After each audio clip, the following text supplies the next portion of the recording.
Hello, Bruce. I'd hoped to deliver this to you in person, and I have really been looking forward to this for about a month. But since I am unable to be there today, I hope that you can indulge me for just a few minutes.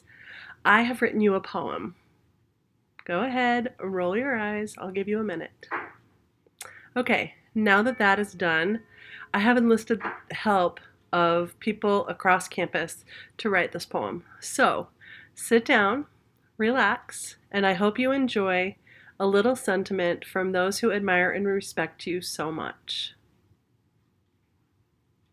When Bruce interviewed for his job so many years ago, Chersty joked about the reason he got the most votes.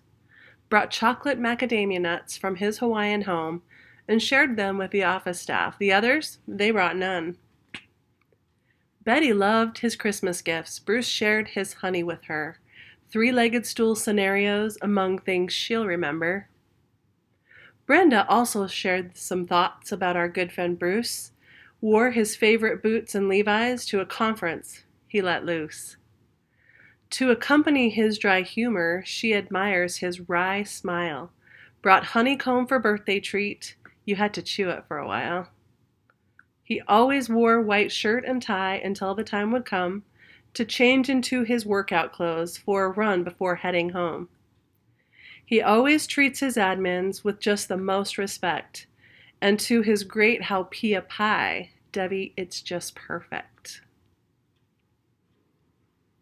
Madon said lots of good things, gives Bruce the highest praise. He can do most everything, calls him Bruce of all trades. He can make a fancy pen from trees around the earth. Most treasured of possessions if you do something of worth. We celebrate each birthday by singing you a song. Best singer Bruce, he leads us, and then we can't go wrong. It really doesn't take much to give a fitness test.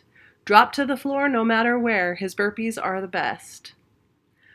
Ryan sees Bruce as a man who's firm in his convictions.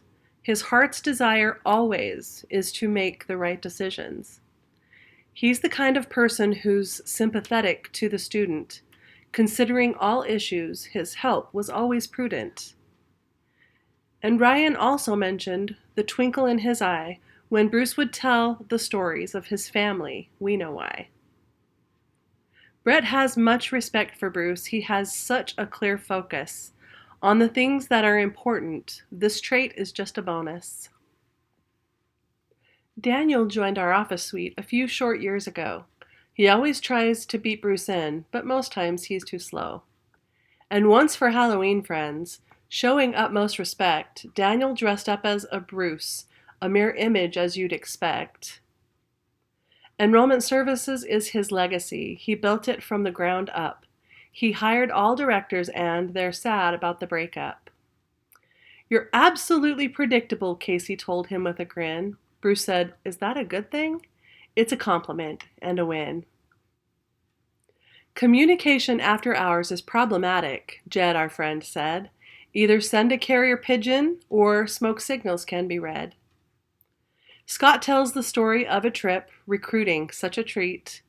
When they ran out of rooms, Bruce, he got the honeymoon suite. When speaking to a student group, it got a little juicy. When from across the campus, his son, he yelled, "Hey, Brucey!" When students needed housing, from out of state they came. He made Dreamweaver happen. The scholarship changed the game. The academic calendar needed a little tweaking, and now we have a schedule that covers 8 years running. Student services was a crazy place. They hid all of the workers behind some awful kind of bars like a bunch of prisoners. Bruce set out to design it so the students felt more cozy. Instead of numbers, they could feel like, someone here just knows me. Bruce has a way with people, even the mean and angry, and he could always calm them down and make them love him, frankly. And I remember clearly an old gun-toting mother came in the office for a fight. He calmed her like no other. She came back to the office the next day to bring some kin. She introduced them all to Bruce, considered him a friend. Now many people tell this tale. The bees, they were a buzzin'. They were scaring everyone, the Union building buggin'. So Bruce got dolled up in his gear, went searching for the queen. The others they will follow, for they think she's peachy keen.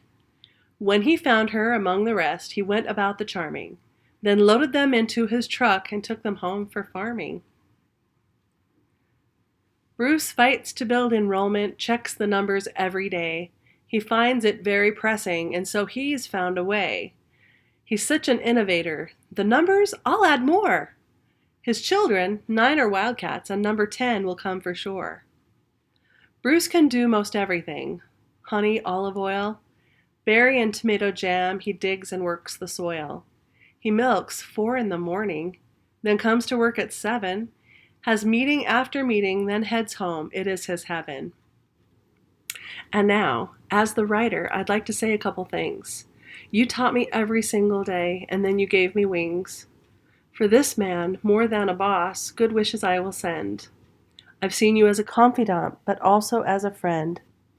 We could go on for days and days, your praises we could sing, but we'll wish you all the happiness retirement can bring. Weber State has been so blessed to have you for a while. Remember us with fondness and perhaps a little smile. But wait, there's more.